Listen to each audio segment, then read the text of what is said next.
guys. Yes, I even put one of these out a little bit. It's the Getting Real with the Cockney Buddha here in sunny Florida. Hope everybody's having a good weekend and a good start to their Friday. I sure have been. It's been an absolute banger today.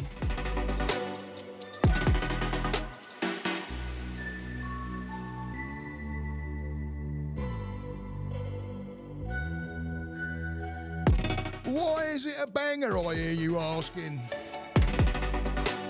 Well, it's all wrapped around a dog. So I wanted to do a little bit of a podcast on our, you know, the things that we love as far as our furry friends. I'm talking about some of those that I've had, the loyalty of the breed that I've had. And then going to a complete change and learning new things. So stick with me. Grab yourself a nice cup of tea or coffee or whatever you desire. And listen into this one. Because for me it's all wrapped around dogs. And like I said, my Friday started off pretty damn good because we got a new dog. We got a new dog. Oh man! So it's so nice to have a new dog. It's like I don't know. It was just time. My last boy. It's been just over a year now, I think, that he had passed away. And if you'd have asked me, would I have been ready 3 months ago, I'd have said no, probably, because I wasn't really ready. He was an absolute gem. And we've had 3 dogs now, and each one of them has been a Rottweiler. And it's an absolute amazing breed. Don't let anybody steer you wrong. I know there's been things out there when it's been wrapped around that, but if you look at statistic wise, as far as bites and stuff, it's the smaller breeds too. Don't think that the smaller dogs, don't bite, because they have a big bite ratio too. All right, I know the difference between a bloody great Rottie and a Chihuahua or something. Yeah, there's a massive difference there. But, if we're going like bite statistics and stuff like that. But anyway, that's neither here or there, because I've never had any. I can only speak for myself, put it that way.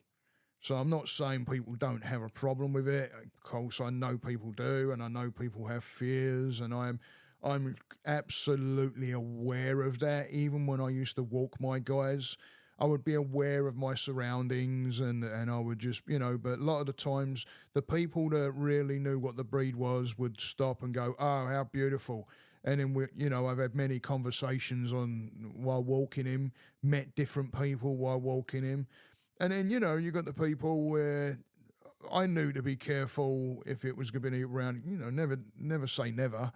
So I was always a bit careful when I had him around other dogs, or if I had other dogs walking towards me. You can normally tell if the person's got an handle on the dog, which I always had the handle on mine. Apart from the time when my boy did get bit. And that was, again, misjudgment. I actually kind of knew the people because they lived up the street and they were walking towards me, and I had my boy fully under control. In fact, he didn't do a damn thing but wanted to, have a look, I guess, or investigate, because he's never, like I say, my guys have been brought up in a household and an environment that is absolutely loving and caring and loving a dog. We just happen to love the breed. Because we rescued one. Our first one had liver issues, and someone told us, they said, you looking for a dog? And we're like, yeah. And we was actually looking for a Rott from when we lived in our last house. And this poor dog didn't last that long because of all the liver issues. But we went to the full end of that, of purifying the food, and it was crazy. And then when it came to time, it was like horrible, because I hate that moment.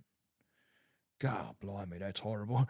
That's a horrible moment when you get to that point. Ah, man, bloody hell, does your head in. But when it came to mine, and then I had my middle Rott, who was Max, and a lot of people out there that listen to my podcast, friends of mine know who Max was. He was the protector. I got to say, he was the one that he wouldn't let you in the house unless he kind of knew you. And there's been some occasions when that's been, I'm glad it was that way, because I remember there was a fella that knocks on the door once, and we had one of those safety lock things where you could freaking kick the door and it ain't gonna come open, but it just leaves it ajar a little bit. And this geezer didn't look too bleeding clever, and of course my Max comes walking up, sticks his nose through the freaking door, and it just let him know, like, yeah, But he was an absolute beautiful boy. Absolutely just... I remember my mum came over from England once when he was younger, and we used to have a crate, even though we didn't use it. The only time we used it, if we said go to your crate because of, I don't know, electricians or whatever, right, coming in or walking through the house, or the cable guy or anything like that. And we knew what he was, and we knew he was protective, but... So... my mum comes in the house and she's like, oh, because he was a big boy. And my mum goes, oh, and he was all excited. He was just a big bundle of fun. And he just wanted to go and get out to see me mum. And my mum walks in the kitchen. Remember, she ain't been in the country that long. And she walks into the kitchen, and I had him in the crate, and I walked around to the crate and I said, right, you ready? And she's like, yeah. And I let him out. Oh my God, I didn't even see him leave the crate. He just... He took off. I'm hearing my mum shout, and he just wanted her to love him. And then in the end, it took like a couple of days, and he was like laying on my mum's feet and wouldn't leave her alone. He would lay down by her side. Very, very, very loyal breed. If you treat them right, they are loyal as shit. They won't do you wrong. I remember being on a computer once, and Max come walking into the room, and he laid down in front of this table. And my oldest daughter was young, real young then, and we didn't even have my youngest now, but so he comes in, he lays down in front of this table, which was like next to the computer, and I was on the computer. And when I look around, my daughter's standing on him, trying to get something over on the other side of the table. And I'm like, hey. And my daughter looks around, and he did not move a muscle. He knew. He knew how to... All my Rotts have been like this, though. They know how to play certain ways with each member of the family. Like my kids, he'd let them pull him around when he was like younger, and they were younger. He'd let them grab a toy and pull them around. But then as they started getting older, he started getting more competitive. It was crazy. It's crazy to watch. But absolute beautiful, beautiful boy. And then you come to my last guy, Nelson. And I named him after the Admiral Lord Nelson that fought in the Battle of Trafalgar, because I'm so much into it and I love it. And every time I go like back and I get into Greenwich, I have to go into the museum there, because they've got the uniform there that he was shot in at the Battle of Trafalgar. And I've read a great book on that whole thing. I mean, it's an awesome book. It's an awesome story. The museum lays it out beautifully. So if you're ever over in London and you go to Greenwich, my family originated from there, but go to Greenwich and then go to the museum. You'll like it, especially if you like things to do with boats and ships and nautical stuff. It's really a cool museum. But so he named him Nelson after the admiral, and he was a completely different character. Holy shit, he was completely different. I swear he knew every single word that came out of your mouth. Just an absolute gem. And as he got a little older, he started to tune into my anxiety and my depressions and stuff like that. And there's been many times when he's just like come up underneath my arm when I could be crying, sobbing, and he just showed his face, and that was it. It would put you in a different frame of mind, in a different mood, and bring you round. And if you were down, he just followed you. He just knew. And it was when he passed, he had a back problem. Well, first of all, he jumped and he broke one of his back legs. I was in the kitchen and it sounded like a child screaming. I was like, and I ran, and he didn't know what he was doing. He was all over the place. And the only thing, that's when I knew he was hurting, was because I had to jump on him pretty much to get him, because he freaking all over the place. I thought, I've got to get him down. And he kind of snapped at me, but he didn't bite, but he went. And I thought, oh, shit, yeah. And I didn't know where he was hurt. And my youngest came up behind and she goes, Dad, it's his leg. And when I looked down, I could see it was all swollen up. And I thought, that ain't good. And so it turned out that they diagnosed cancer in his leg. So he ended up having that leg amputated, and he was doing absolutely awesome. I mean, he was brilliant. And I said to my wife, I said, it wasn't the bloody cancer that got him, because I really do think that they got it. We found a freaking absolute killer vet down on, anybody in Central Florida knows 50, just down on 50 by us, but not far from 419.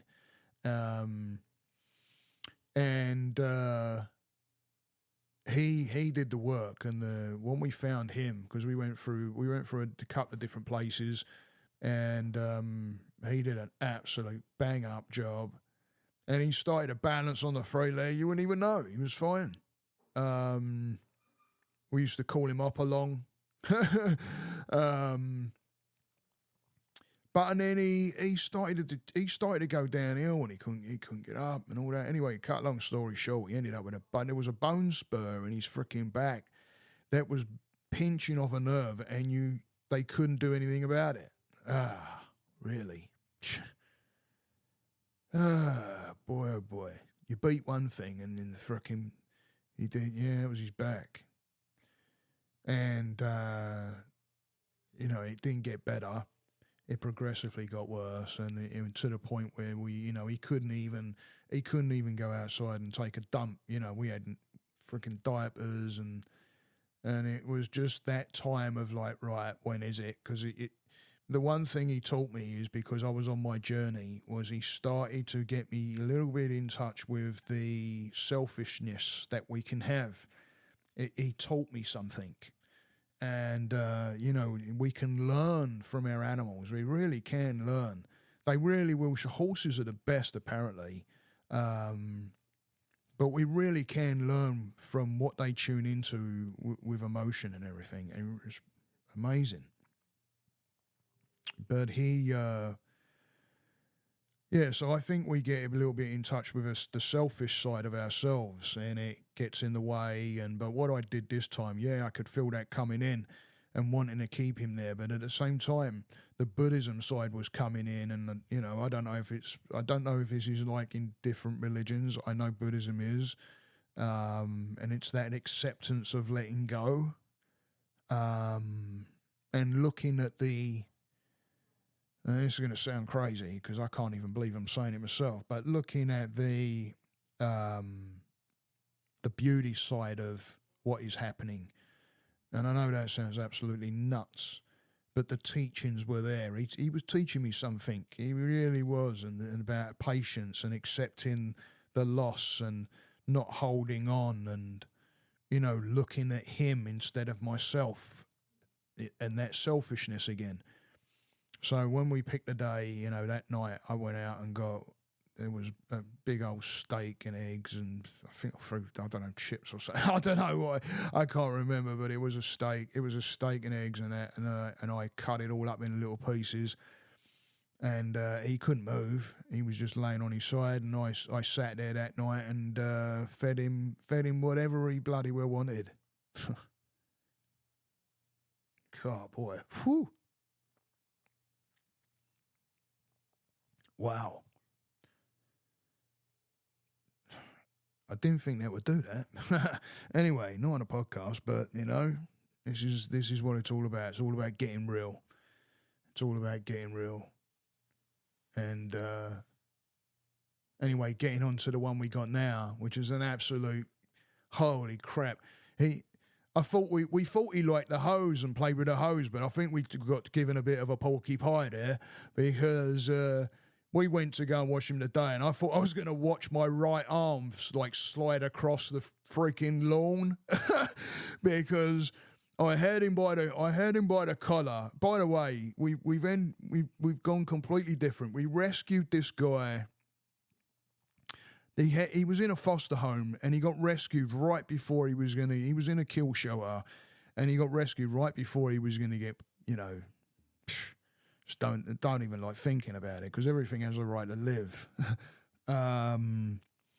So he got rescued, and then my wife has been checking through. And when she first started checking on this site and different humane societies and all that, I still wasn't ready for a dog. So she's been checking for quite a while, and she kept showing me pictures, and I knew because so many we have an American pit bull, and so many of these breeds, it's really sad. Like the Rottweiler. Rottweilers taught me shit. Now I want a different teaching, So I went because these poor animals, what everybody looks at as, I don't like people really even joking about it because it's not a joke. I know there is people out there that have had situations with animals like this. I get it. I understand it. But it's, they are the ones that get put on these in the kill line pretty quick, and already this bloody dog is teaching me shit. Right, first thing is, don't wrap your hand up in the collar when the dog is scared of water. Holy shit! I literally thought. It looked like afterwards, like I'd been dragged through the frickin' jungle after taking grenades or something. I was like soaking wet. My missus in the end got to the point where she's like, "Okay, you ready?" And like looking at me like, "You're going to get wet." And I had hold of him and I'm like, "Yeah," because we had to get him friggin' rid. I looked like shit. Holy shit. I'm like, what? If anybody's got any tips or tricks, or I got one from the Grom tonight. He got on the blower with me because I was like, dude, I just got freaking beat to shit trying to wash the dog, and I had his collar, I had my fingers underneath his collar, and I had hold of him, and I'm pretty freaking, like I say, if you're gonna have a breed like a Rott, you got to make sure you can handle it, right? You got to show a little bit of dominance. So I had underneath the collar, but as soon as my missus come at him with the frickin' cup of water, which all of a sudden was a little bit too much because I was splashing water on him, like trying to get him used to it and rubbing it under his chin and shit. And then my missus goes, "Here's a cup," and that was it. Fuck, here we go. And he's like, "I'm going to go that way." And it was like completely like, 180 from where I had hold him on his collar. So I'm like, "Oh, say goodbye to your freaking arm, matey." Oh, damn. Holy shit. And then I'm shouting to my wife, "You got him," because she's got the freaking lead. And I'm like, have you got him? She's shouting, yeah, let him go. And I'm like, oh my God. But he's an absolute gem. He's an absolute beautiful, just already, when he walked through the door, I fell in love. He comes straight at me. I crouched down, forgetting, I ain't had one of these dogs in, like I say, in over a year. And I forgot when my guys were puppies that they don't know their own strength, especially Rotts. Rotts grow up to be that even old age and they still think they're freaking one, right? And they come at you like that. So he's come through the bloody door. He's a year and a half and he's already muscly and shit. And he's come at, boom, and I've gone down. He headbutted my youngest daughter because he's so excited and wants to play and he's new people and he, he's calmed down there. He's sniffing around. He can still smell, our dog that we had. And we've only had him a few hours. We've hardly had him at all. And I think, hitting him with the bloody water. But it just shows there's something there with the water, and some people can use water as punishment. And you don't know what kind of situations, But I'll tell you one thing. He didn't not once, go for any of us. Not once. And I was grabbing hold of him and, he would have known it. Even when we put the food in his bowl, because he needed some bloody food in him. And that's how he got the name bloody Dyson, because my wife goes, you want some rice? And of course he follows it to the fridge and she puts some rice in his bowl because we ain't got dog food yet. She puts rice in the bowl and I look round, it's gone. I'm like, holy shit, did that even touch the sides there? What the? Holy shit. And then he's going around the floor and he's picking up all the bits and pieces, like bits of crumbs and shit. And my wife goes, holy shit, he's a damn vacuum. And I'm like, Dyson, because I like Dyson, because again, it's only a personal thing, guys. I'm not dogging anything, but my wife bought we needed a new vacuum, and she bought a Shark, and I'm like, damn it. Because I do like the Dyson. I'm sorry, I'm particular. I can't help it. That bloody vacuum is a good vacuum, and he's got an head like a Dyson. So... So he's in. So he is now part of the family. And it's strange having a dog about again. It's got a certain natural ring to it, but at the same time, it's still kind of strange. I think it's because he is a different breed and we're so used to the same breed. But this guy is he's already picking up certain signals, and I was teaching him leave it with bits of apple tonight because the poor guy is fucking constipated and shit. But, yeah, if anybody, I forgot what I was saying. If anybody's got any freaking tips or anything, the Gromstar, the 30-year-old Grom, go and check him out. Check his channel out. Great channel. Does Friday night lives at 5:45. Yeah, it is, right? 5:45 our time, Eastern time, US. And it's 10:45 over there in the UK GMT time. It's got a great channel. Go and check him out. But we got chin wagging after, and he had some good pointers as well. But I'd like to get a load more because I'm like, oh my God, okay, we got game on, game on. I'll tell you what, it takes away from what you're thinking about mentally a lot. I'll tell you that right now. It's something completely different. And that's what I'm going to tell you, because I know there's, people have dogs for therapy dogs and that, and I've seen it in the work that I do myself. Helped somebody with that once. I actually, managed to call in a favour and stuff. But and it's, but just having one around, I'm already noticing that this guy's following me around a bit, and I can see how through, as I keep being around him and training him and shit like that, and then getting him, we're going to put him on a halty, because to put him on a regular collar and lead was like, hey. My youngest says, I'll take him out back. I said, get ready. You freaking need grass skis. But it's just going to take a bit of training. We brought our Rotts up on the halty, and it just goes over their nose. It doesn't restrict anything. That they can still bite and eat and everything. But all it does is it connects differently underneath their chin. I would recommend it to anybody. If you've got a dog that pulls, get a halty collar. Halty collar. Don't ask me how to spell it, but halty collar. It's a great collar. And it turns their head. When they go to try and pull, it turns their head. And I've trained my last guy on it, and I had to stop. I trained him from a puppy, and I had to stop a few times and just wait. And then he'd pull, and his head would, and then I had him, and he didn't. He was good as gold. And I had certain ways that I would use my voice, that kind of putting a bit my own slant on it, and he understood and shit like that. But a halty collar, it's a great collar. So we're going to get him on one of those and that. But anyway, yes, whatever your animal pet preference is, they're there for a reason when it comes to our mental health. Whatever it is, they all help us. Cats, and my daughter's got guinea pigs that are absolutely awesome. I find myself in there a lot of the times too, feeding them bits of straw and whatever. They're right literally across from the room that I work in through the week, so I pop in there every, after. Then anyway, go and follow me, guys. Go and give me some love, yeah? I've got a YouTube channel out there.